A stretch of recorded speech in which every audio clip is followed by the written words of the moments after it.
queria convidá-lo a abrir a sua Bíblia no livro de Êxodo, no capítulo 14. É um texto bem conhecido, principalmente daqueles que já professam a fé mais tempo, mas mesmo para aqueles que não têm um contato mais profundo com a palavra de Deus, com certeza já ouviu essa história sendo contada, já viu talvez em filmes, já viu na TV de alguma maneira, quando nós temos a passagem do povo pelo Mar Vermelho. E antes de começar, antes de fazer a leitura, eu lembro de uma pessoa, que estava lendo a palavra de Deus e dava glórias a Deus, até que uma segunda pessoa se aproximou e disse para aquele jovem: o que você está aí dando glória a Deus e tal? Não, eu estava lendo o Êxodo 14, e como Deus é maravilhoso, como que deixou o mar terra seca, para que as pessoas passassem, e livrou o povo de Deus. Aquela pessoa que se aproximou disse: não, você precisa entender isso, ali eles não é exatamente isso que aconteceu, ali eles passaram, simplesmente a maré que baixou, e provavelmente eles estavam ali com a água pela canela, alguma coisa assim, e passaram, mas é um fenômeno que acontece, muito raramente, mas acontece, e você não pode ler tudo e ir aceitando essas. Entendeu? Entendi, continuou lendo, e daqui a pouco o jovem começa novamente: glória a Deus, aleluia, aleluia. A pessoa volta e falou: o que aconteceu agora? Falou assim: eu estou dando glória a Deus, que com meio palmo de água, Deus matou todos os exércitos dos egípcios, E quem conhece a palavra, quem entende a palavra, quem sabe como Deus pode agir de maneira poderosa, sabe que Ele pode fazer coisas extraordinárias pela vida dos seus. E esse é um ato tão conhecido, uma história tão conhecida, mas eu gostaria de nessa noite falar sobre um beco sem saída. Um beco sem saída. O texto bíblico, ele vai deixar clara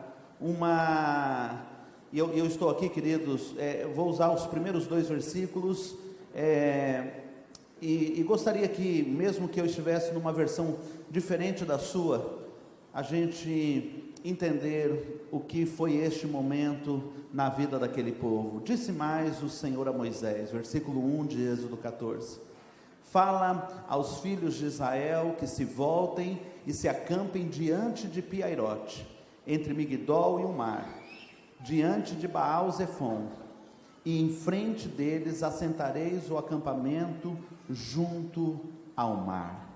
Oremos ao Senhor.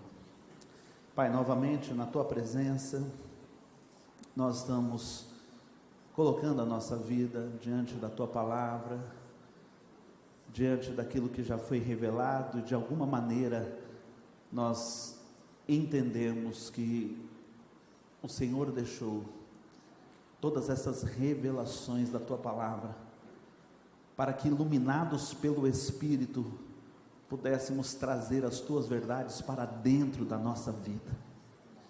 E nós oramos para que novamente as verdades da Tua palavra, elas sejam internalizadas no nosso coração. Nós entendemos essas histórias bíblicas como inspiradoras para a nossa fé. E quantos de nós já viram problemas que pareciam intransponíveis? Pela Tua voz, pela Tua palavra, mar se abriu, e os Teus servos passaram, estão sãos e salvos, porque o Senhor é um Deus de promessas, é um Deus de milagres. E nós Te pedimos em nome de Jesus, que nessa noite não seja diferente, que se alguém está vivendo uma situação difícil, não consegue entender as respostas, possa ver claramente o Senhor sinalizando um caminho de liberdade, um caminho seguro, no meio da maior adversidade que possa estar passando. Nós cremos na Tua Palavra, nós cremos no cumprimento da Tua Palavra, em nome de Jesus, amém, amém. O que pode nos levar, queridos, a um beco sem saída? Essa é uma expressão, né, muito usada, a gente entende muito bem.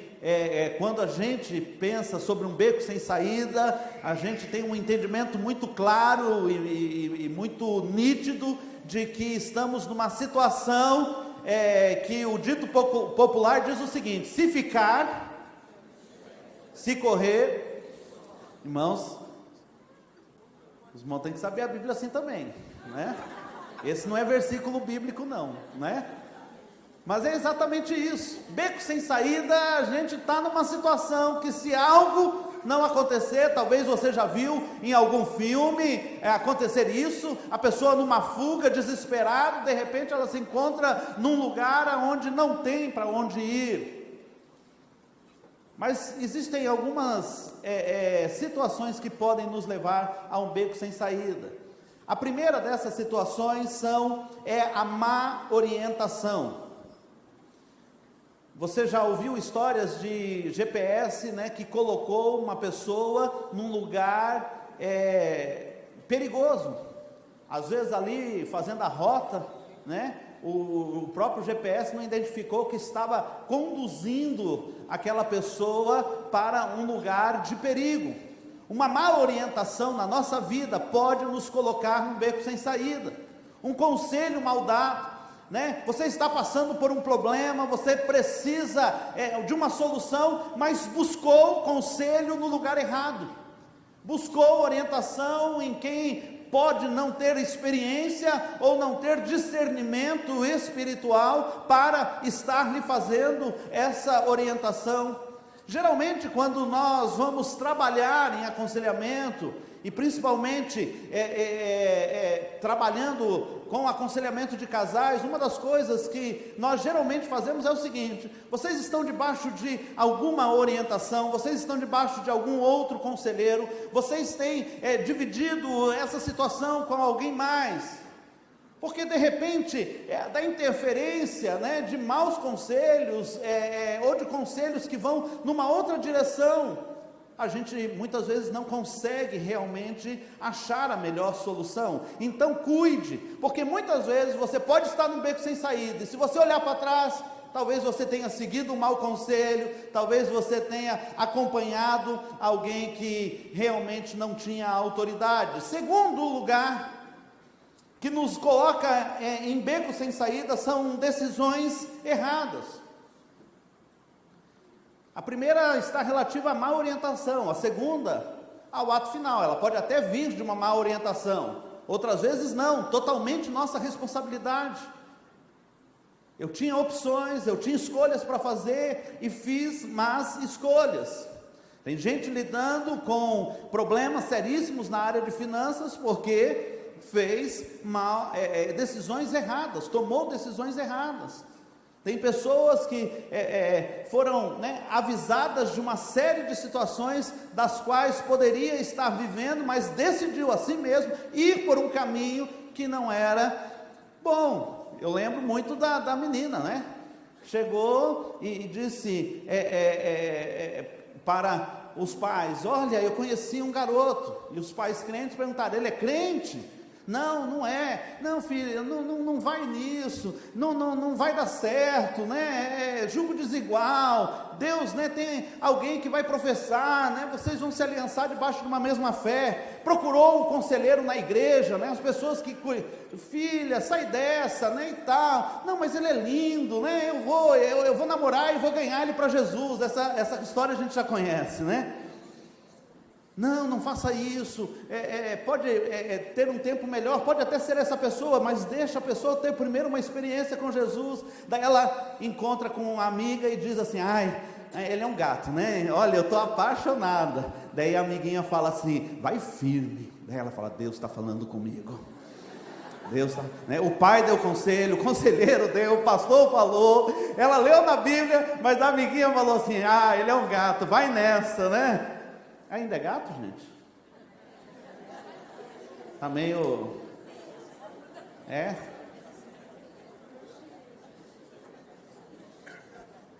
Decisões erradas, muitas vezes vão colocar você em um momento, num beco sem saída. Terceiro, situações inesperadas. O improvável chega e bate à sua porta, o imprevisto vem.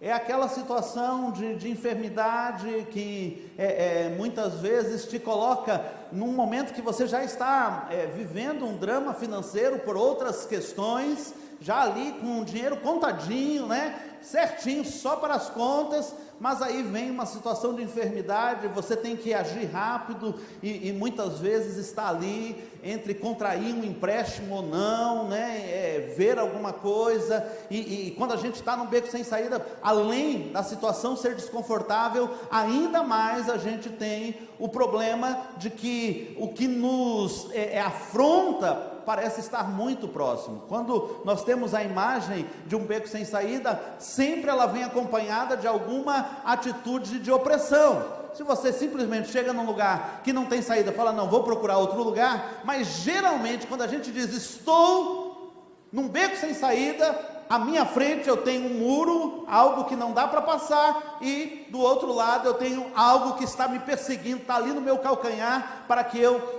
tenha que resolver algum inimigo, alguma afronta, alguma situação eu tenho que resolver. É por isso que eu estou no beco sem saída. E situações inesperadas acontecem. A gente, por mais sensato que seja, por mais previsível que seja, muitas vezes a gente não consegue se preparar para todas as notícias ruins que muitas vezes chegam. Mas também, queridos, há um outro motivo que nos leva a beco sem saída, e eu queria dizer que esse motivo é a vontade de Deus. Nós podemos estar no beco sem saída por causa dos maus conselhos, a gente pode estar num beco sem saída por causa das más decisões, a gente pode estar num beco sem saída por situações inesperadas, o imprevisível, mas também a gente pode estar num beco sem saída, porque Deus nos colocou ali, naquele lugar, a vontade de Deus. O texto que nós lemos mostra claramente essa quarta opção. Deus tinha um plano para aquele beco sem saída. Disse o Senhor a Moisés: fala aos filhos de Israel que retrocedam e se acampem defronte de Piairote, entre Migdol e o mar, diante de Baal-Zefon, em frente deles vos acamparei junto ao mar. Foi Deus quem deu a dica, foi Deus quem deu a instrução, foi Deus quem deu o mapa. E de repente este povo está numa situação em que à frente tem um mar e atrás pode haver a chegada dos seus inimigos. Muitas vezes, queridos, nós nos metemos em confusão, e a primeira coisa que nós precisamos entender quando estamos diante de um beco sem saída é: eu me meti nessa, e nas duas situações nós precisaremos do livramento de Deus, ou foi algo em que Deus preparou para que eu estivesse passando. Eu sou muito da autorresponsabilidade. Sempre que eu estou vivendo uma situação, eu faço uma retrospectiva das minhas decisões, e muitas vezes quero assumir para mim algo que não, estou nessa porque eu sou responsável pelas minhas atitudes, e eu penso, é bom isso. Mas nós temos que fazer um outro exercício, Deus, o Senhor tem um propósito, foi o Senhor que me trouxe nesse lugar aonde eu estou vivendo, na realidade, Senhor, eu nem vim por decisão própria, foi o Senhor que me deu assim, caminhos tão detalhados, portas, né? O Senhor fechou portas, dentro desse labirinto da vida de decisões, o Senhor foi fechando porta aqui, abrindo outra, me conduzindo exatamente para este lugar. Se você olhar o texto que está projetado, não há muitas opções para se entender outra coisa. Deus está dando um lugar exato, queridos. Uma das coisas, aqui já evoluímos bastante no Brasil, mas uma das coisas que eu gostei muito em algumas cidades americanas, é que quando você jogava o endereço no GPS, quando ele dava assim, chegou no seu destino, você só tinha que olhar para a direita ou para a esquerda, mas dava certinho, a precisão do GPS lá era muito legal. A gente vê o nosso sistema avançando, né? Às vezes aqui a gente ainda pensa que chegou, mas ainda está uma quadra, né? Ou passou um pouco. Mas essa precisão de Deus, nessa instrução, olha onde é bem em frente do mar, é Deus quem está conduzindo o povo a este lugar. Por isso, querido, sim, pode ser muitas vezes culpa minha, e eu vou precisar de Deus mesmo assim. Sim, pode ser que eu tenha sido mal orientado, mal aconselhado. Sim, pode acontecer, mesmo assim eu preciso de Deus. Mas muitas vezes você pode estar vivendo uma situação que Deus queria que você estivesse naquele lugar, porque é naquele lugar que você vai viver um grande livramento e uma grande experiência com Deus. E o que fazer quando nós estamos diante de um beco sem saída? Vamos ler? Não dê ouvidos às palavras de derrota, afirme. Você pode repetir? Não dê ouvidos às palavras de derrota, afirme as promessas de Deus. Queridos, versículo 11 e 14, nós estaremos sempre aí em Êxodo capítulo 14, vai lá no versículo 11, e nós começamos agora a ver a primeira reação. E aqui, queridos, nós precisamos, e você precisa, eu preciso entender que no meio da adversidade, no meio do problema, muitas vezes nós somos levados a achar culpados, e a gente coloca a culpa no outro, a gente coloca a culpa na esposa, a gente coloca a culpa no governo, a gente vai distribuindo culpas. Foi assim desde o começo. Quando Deus vem confrontar Adão no jardim a respeito da atitude errada que eles haviam tomado, qual foi a primeira coisa que Adão fez? Transferiu a culpa, achou um culpado. E em quem Adão colocou a culpa? Em Deus. A mulher? Que o Senhor eu estava bem sozinha aqui, meu Deus. Se a gente tivesse ficado só eu e o Senhor, não teria esse problema. Foi ela, mas o Senhor tem parte nisso também. E quando nós estamos num beco sem saída, quando nós estamos numa situação difícil, antes de procurar culpados, queridos, veja e se afirme nas promessas de Deus. O povo fez isso, procurou culpado. Eles disseram a Moisés, versículo 11, não havia sepulcro, não tinha cemitério suficiente no Egito, para que você nos tirasse de lá, para que morrêssemos nesse deserto. Por que fizeste isso, Moisés? O povo diante de Moisés, fazendo-nos sair do Egito. Não é essa a palavra que te falamos lá no Egito, dizendo, deixe que nós sirvamos aos egípcios, pois melhor nos fora servir aos egípcios, do que morrermos no deserto. Moisés, porém, disse ao povo, não temam, fiquem quietos, vejam o livramento do Senhor que hoje vos fará, porque os egípcios que vocês estão vendo hoje, nunca mais os tornareis a ver. O Senhor pelejará por vós, e vós vos calareis. Sempre vai aparecer a turma dos murmuradores no dia da adversidade. Quando nós tomamos uma decisão baseada numa visão. Quando tomamos uma decisão baseada num sonho, numa perspectiva. Só que eu quero te dizer que toda decisão, todo sonho, toda perspectiva boa de futuro, ela vai ser provada agora, no presente. Vocês decidiram comprar uma casa, ou construir uma casa, e chega na metade da obra, ou chega no momento do parcelamento, que você está ali tão apertado, e daí a gente vai começando muitas vezes a buscar, né, aonde que a maior índice de separações acontece por problemas financeiros. Maior índice de problemas conjugais começa na área das finanças, porque toda decisão que a gente toma, ela vai ser provada, querido, ela vai ser julgada, ela vai ser questionada pela vida. Eles estão ali diante da primeira prova, eles tinham visto, nós não estamos falando de um povo que não viu os sinais de Deus, nós estamos falando de um povo que viu o quanto Deus fez no Egito, as 10 pragas, o livramento de Deus, o quanto eles não foram atingidos, a maneira como o braço forte de Deus operou para que aquilo que parecia já impossível, Faraó liberar aquela mão de obra barata, aquele povo que por baixo, para ser nada, eram cerca de 3 milhões de pessoas, saísse do Egito, já tinham visto o milagre. Mesmo assim, diante da primeira prova, do primeiro paredão, eles começam a se revelar murmuradores. Abra sua Bíblia, 1 Coríntios capítulo 10, 1 Coríntios capítulo 10,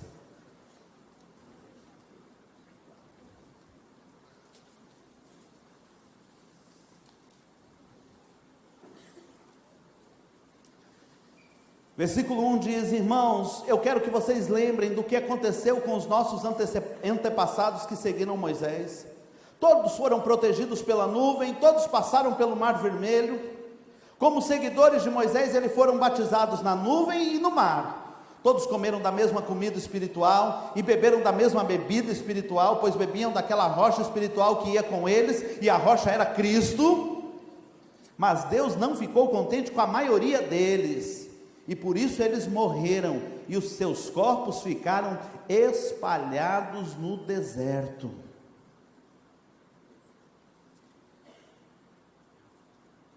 A prova vai vir para todos, querido. Todos nós vamos passar por problemas, todos nós vamos, um dia ou outro na vida, estar num beco sem saída. A atitude de muitos, e aquela atitude foi se repetindo, foi aqui, foi na hora que faltou água, foi na hora que eles cansaram de comer o maná, foi todo o tempo, eles achavam um motivo para reclamar. A murmuração é a linguagem do inferno. A murmuração nasce de um coração insatisfeito.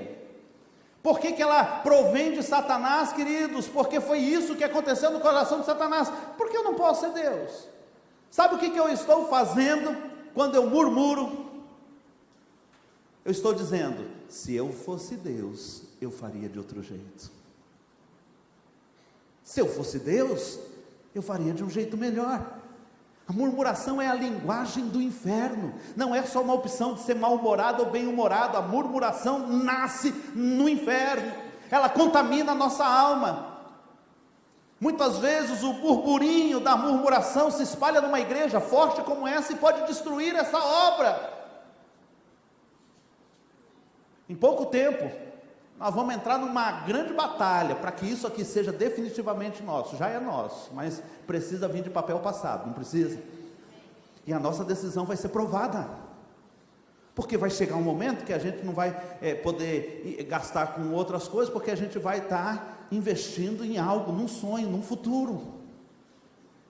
E daí vai faltar dinheiro para uma coisa, para outra, aquelas coisinhas gostosas que muitas vezes a gente tinha, investimentos que a gente ia fazendo, não pode, porque é uma época de conquistar a visão. Todo problema, toda a decisão, e todas as vezes que eu estou diante de um problema, eu posso desenvolver a linguagem da murmuração e concordar com o inferno. E o inferno está dizendo: se Deus não sei não. Moisés se levanta e afirma as promessas de Deus. Está vendo? Esses que perseguiram vocês todos esses anos, sabe, essa gente que põe medo em vocês, vocês ainda sentem a dureza do açoite nas suas costas, vocês ainda sentem o cheiro daquele trabalho sem recompensa. Isso acaba hoje. Quais são as promessas de Deus para a sua vida? Que no momento da adversidade fazem você dizer: eu sei que o meu Deus está no controle, eu sei o fim disso. É um momento, é difícil, não é fácil passar, Deus precisa agir, mas eu conheço o meu Deus. Por isso Filipenses 2,14 diz: fazei todas as coisas sem murmuração e nem contenda. Moisés, porém, você pode ler comigo? Moisés, porém,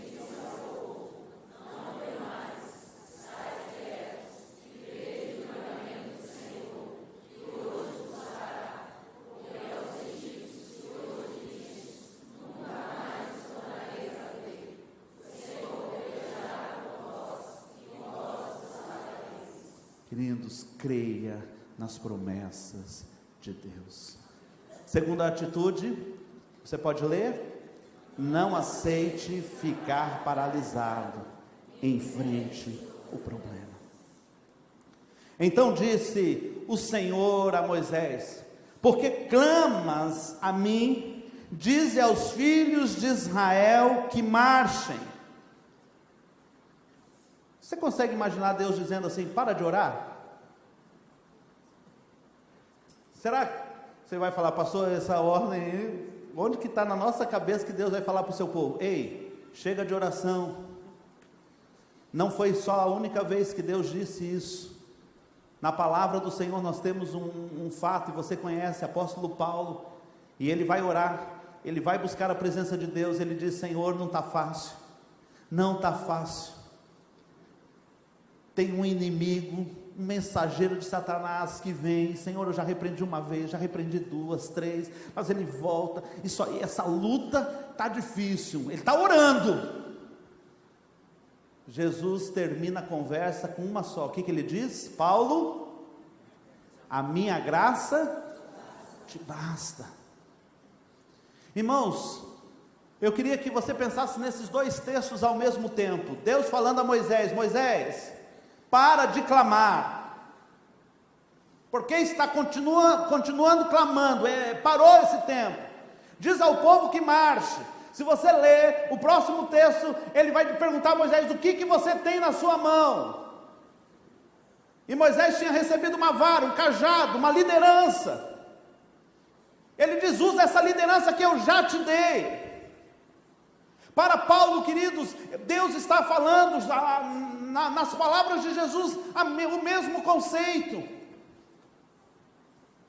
Jesus não disse a Paulo: Paulo, vai se contentando com a minha graça, vai ser assim mesmo a vida toda, um dia você vai chegar aqui no céu e vai acabar tudo isso. Não é essa a tradução, o entendimento da minha graça te basta.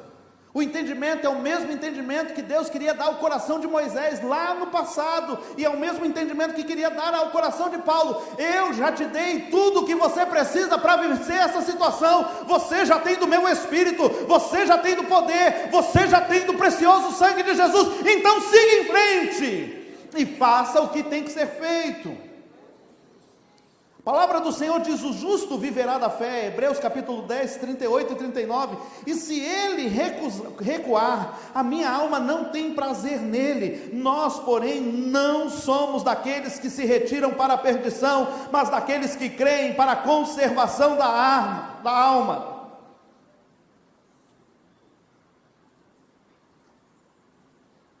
Qualquer problema, eu já volto, eu já desespero, eu já desisto. Uma nota que foi baixa, eu já falo: não dá jeito, eu não consigo mesmo, eu não nasci. Não, vai para frente, não retroceda, avance naquilo que são os sonhos do Senhor, naquilo que são promessas do Senhor. O problema é que muitas vezes nós somos teimosos na coisa errada e não somos perseverantes na promessa de Deus. Teimamos naquilo que é errado, mas não perseveramos naquilo que é projeto de Deus para a nossa vida. E você precisa entender: Deus não se alegra de covardes. Diz o texto em Apocalipse 21, 8: quanto aos tímidos, aos incrédulos, eles não têm parte comigo. Está falando aqui até do inferno, o seu lugar é no lago de fogo. Ele nos deu espírito de ousadia. Quando o salmista ora ao Senhor, ele diz: Senhor, adestra as minhas mãos para a peleja. Essa palavra foi cumprida já em Cristo Jesus, mas o salmista continua dizendo: persegui os inimigos e os alcancei, né? Os atravessei. A gente até cantava isso, não sei se entrou no flashback, né? Persegui os inimigos, alcancei, né? Os consumi, os atravessei. A mão do Senhor, a destra do Senhor, o braço do Senhor é forte. Agindo Deus, quem impedirá? Se Deus decidiu, vai acontecer. A única postura que Deus espera de você é uma postura de perseverança, de avanço, de dizer: eu não vou parar em frente ao problema, não vou ficar, eu vou enfrentar o problema, eu vou avançar. Quando a gente está diante do erro e a gente permanece no erro, queridos, é uma burrice mesmo. Mas quando a gente tem uma palavra de Deus para o nosso coração, segue em frente, porque a vitória está do outro lado. Menina chegou para o pastor, inclusive primo meu, lá no Mato Grosso, no norte do Mato Grosso. Esse calor que fez esse ano aqui em Vitória já foi diferente, mas você não sabe o que é calor se você não for em Pochorel.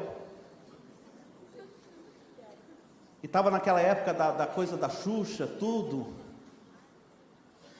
E a menina chegou com a bota da Xuxa na igreja, que era uma bota peludinha, né? Quem lembra da bota da Xuxa? Teve bota da Xuxa, né, irmã? Não? E daí a mãe pergunta: pastor, é pecado usar bota da Xuxa? Ele falou: irmã, não é pecado não, é burrice, porque aqui é tão quente, irmã, vai cozinhar as canelinhas, os cambitinhos da sua filha.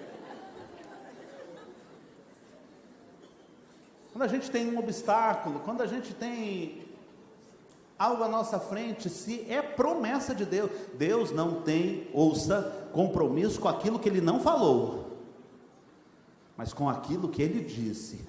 Pode seguir em frente, porque Ele vai, se Ele não abrir o mar, vai fazer você andar sobre as águas. Mas uma coisa eu sei, Ele vai fazer.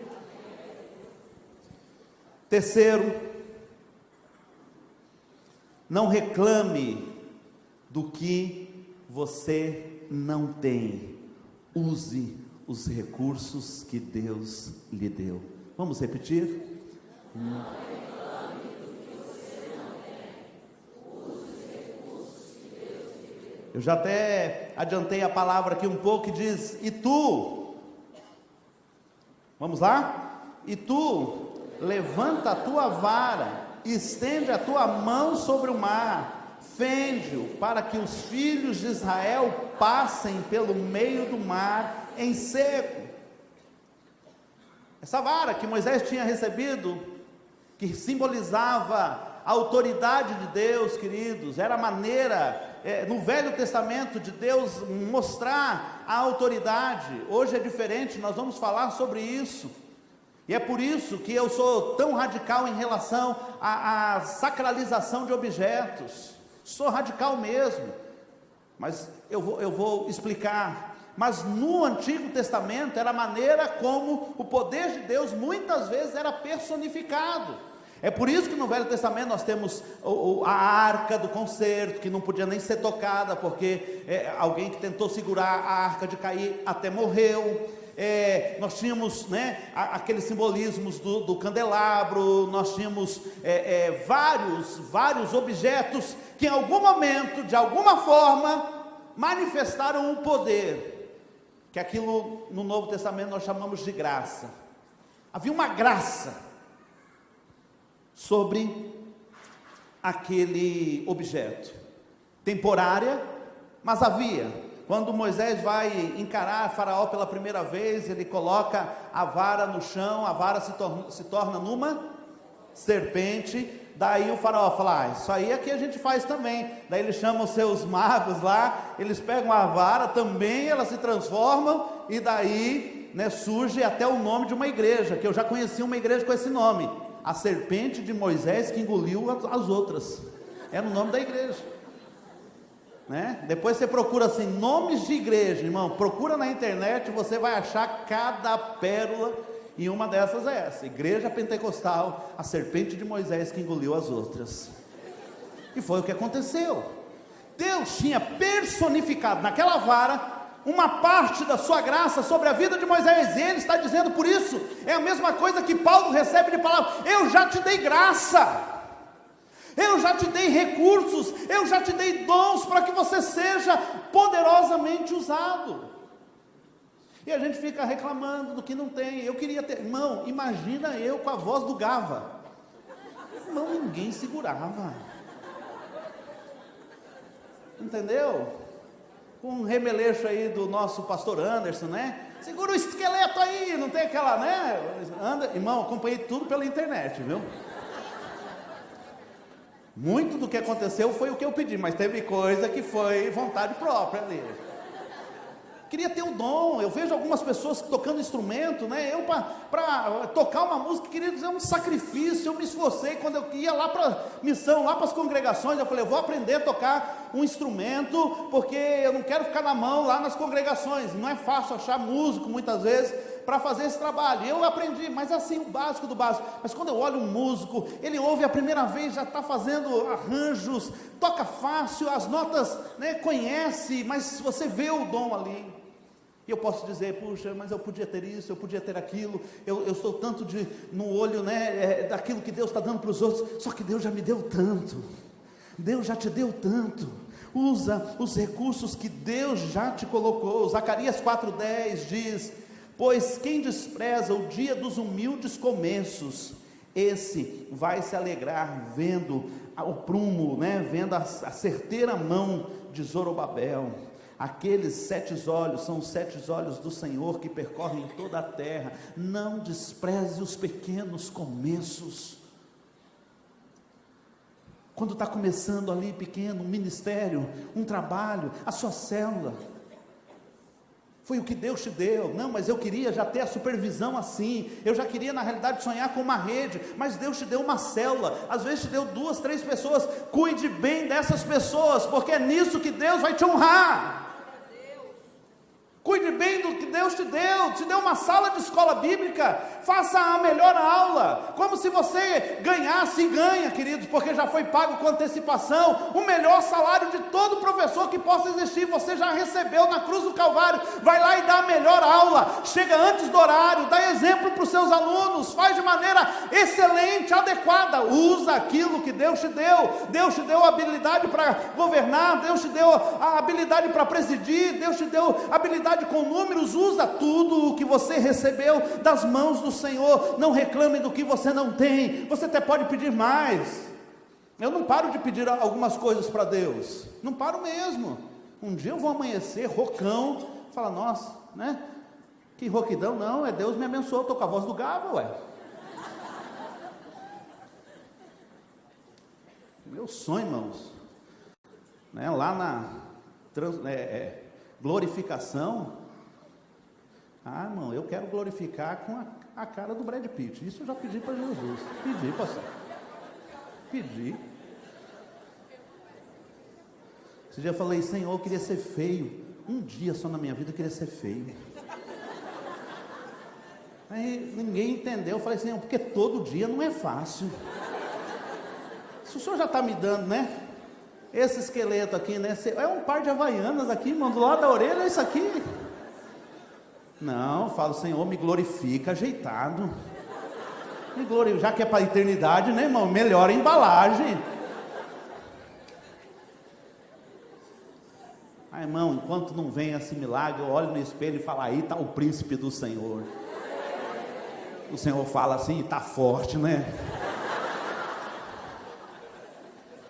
Não tire e não despreze. Paulo fala isso a Timóteo, não despreze o dom que foi te dado por imposição de mãos. Não despreza aquilo que Deus já te deu. Use e você vai ver coisas poderosas acontecendo. Amém?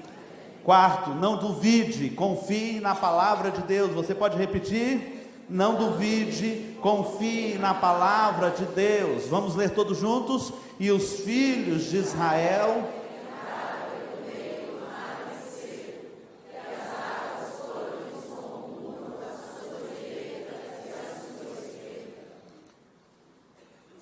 É lindo de contar e ver, de assistir na TV,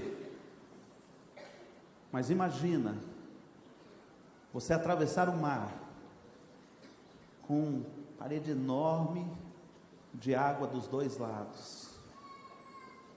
Não é uma travessia de alguns minutos, uma travessia que pode durar até um dia.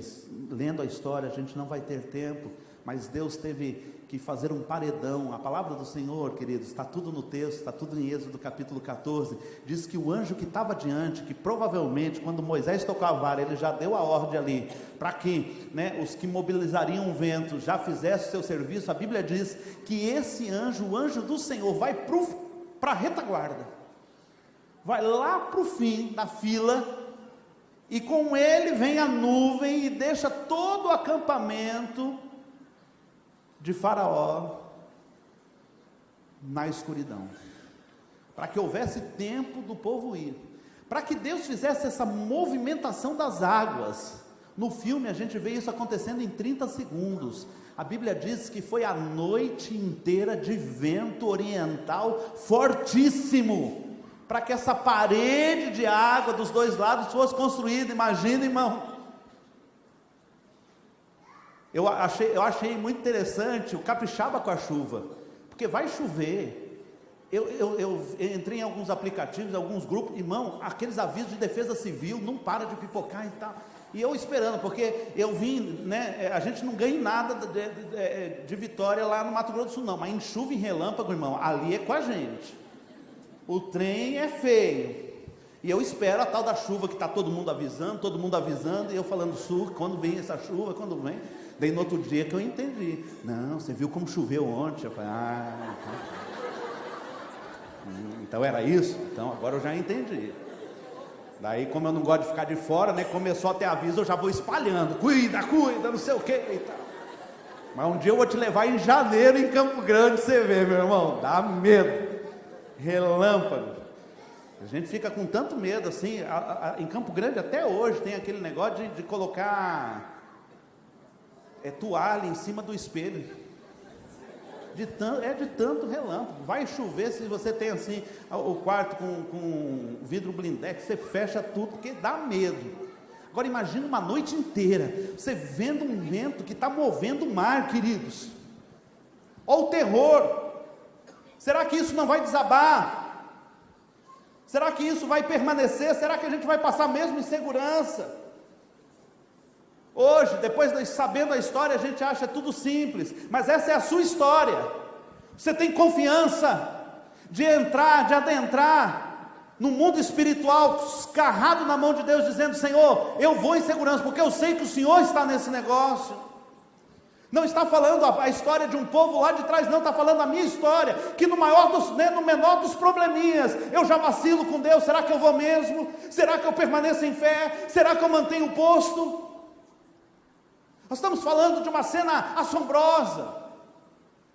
Eu não sei, eu quero no céu um flashback do Senhor desse jeito. Eu queria ver se eles viam os peixes passando, assim, eu não sei, mas eu imagino que as coisas eram espantosas, terríveis, não era simples de ir. Fui tomar banho em Piracanga, tinha uma tartaruga lá, irmãos. Eu já fiquei assim, falei, morde, não morde. Vou atrás a Iaçu, vocês sabem que Iaçu não é fácil, vai lá atrás, vai lá, persegue a tartaruga. Não, mano, não pode mexer, da natureza, deixa aí. Não, vai lá. Graças a Deus, parece que a tartaruga tem mais medo da gente do que a gente dela, vai embora. Mas eu não sei, a cena assombrosa. A questão é que esse é o convite que Deus está te fazendo. Você está passando um dia difícil? Você confia realmente que basta segurar na minha mão e a gente vai caminhar junto? Filho, não tem fogo que vai te consumir. Pode entrar na fornalha, eu estou ali com você. Pode passar no meio do mar, eu estou ali com você. Não tire os olhos de mim. olhe para mim, você vai andar sobre águas, filho, você vai viver coisas extraordinárias, mas precisa de um ato de confiança, você precisa dar a mão e deixar eu te conduzir. Olhando hoje parece fácil, mas amanhã com certeza Deus vai te fazer um convite a romper num mundo desconhecido, a romper numa decisão difícil. Você está preparado para atravessar o mar, para confiar que Deus está no controle e que lá na frente tudo vai estar bem? Quinto, não se contente com o bom, permaneça firme até ter vitória completa. Vamos repetir? Não se contente com o bom, permaneça firme até ter. A palavra do Senhor diz: então Moisés estendeu a sua mão sobre o mar, e o mar retornou a sua força ao amanhecer, e os egípcios, ao fugirem, foram de encontro a ele, e o Senhor derrubou os egípcios no meio do mar. Isso é uma cena violenta, porque Deus poderia ter Ele mesmo dado conta de fechar o mar. Ele diz: Moisés, eu te dei a autoridade para abrir o mar. Sim, o Senhor me deu a autoridade para abrir o mar. Então só você vai fechar esse mar. Só você vai terminar essa situação que eu te dei autoridade sobre ela. Moisés podia ter olhado e crente, um homem temente a Deus, visto uma multidão de pessoas, ele diz: mas eu vou ser responsável pela morte deles. Olha que decisão difícil. Se eu fizer isso agora, Senhor, olha o tanto de gente que vai morrer. Tem gente boa ali no meio. Tem como só Faraó, tem só como o pessoal, parece, e Moisés tem que obedecer.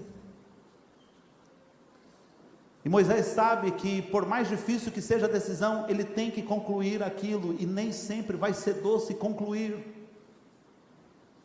Tem pessoas que estão, queridos, amarradas lá no passado.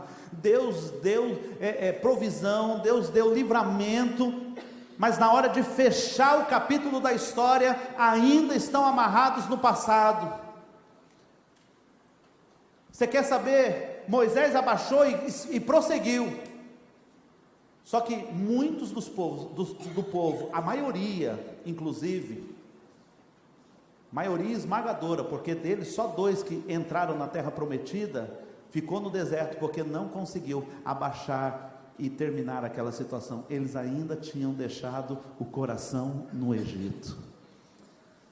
Eu gosto de uma frase que eu sempre repito, e você vai me permitir repetir outra vez: para Deus é melzinho na chupeta, é facinho, é simples tirar você do Egito. O trabalho mais difícil para Deus é tirar o Egito de dentro de você,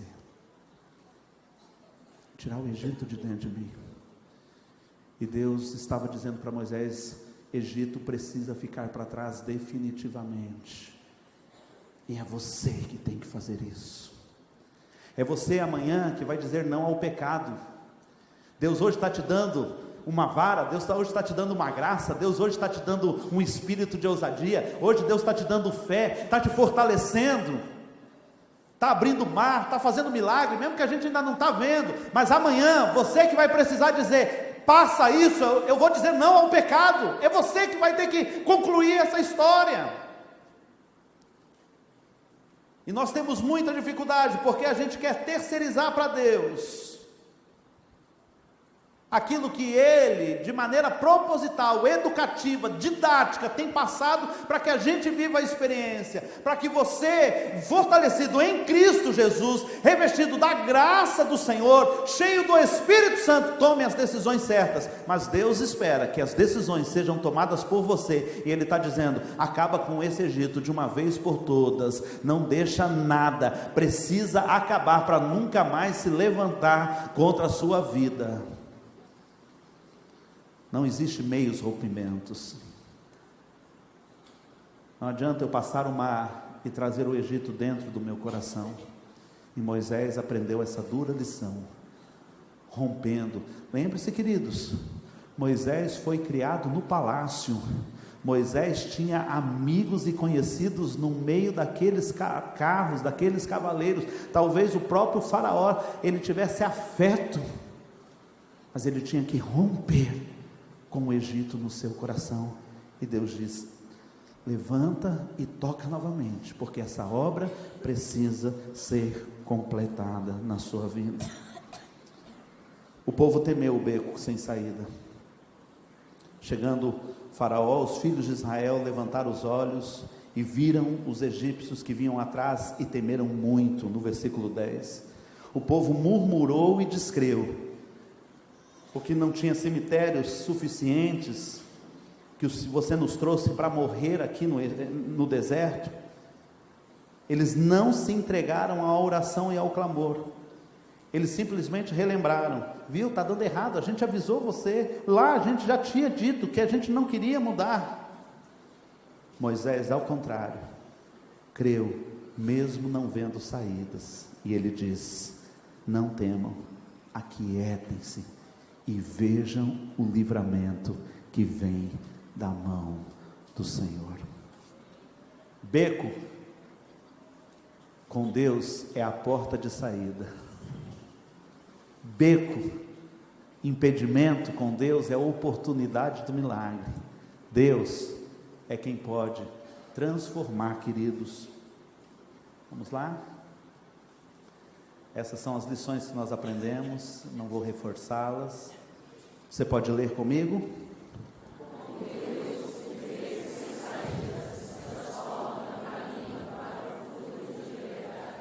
Você crê?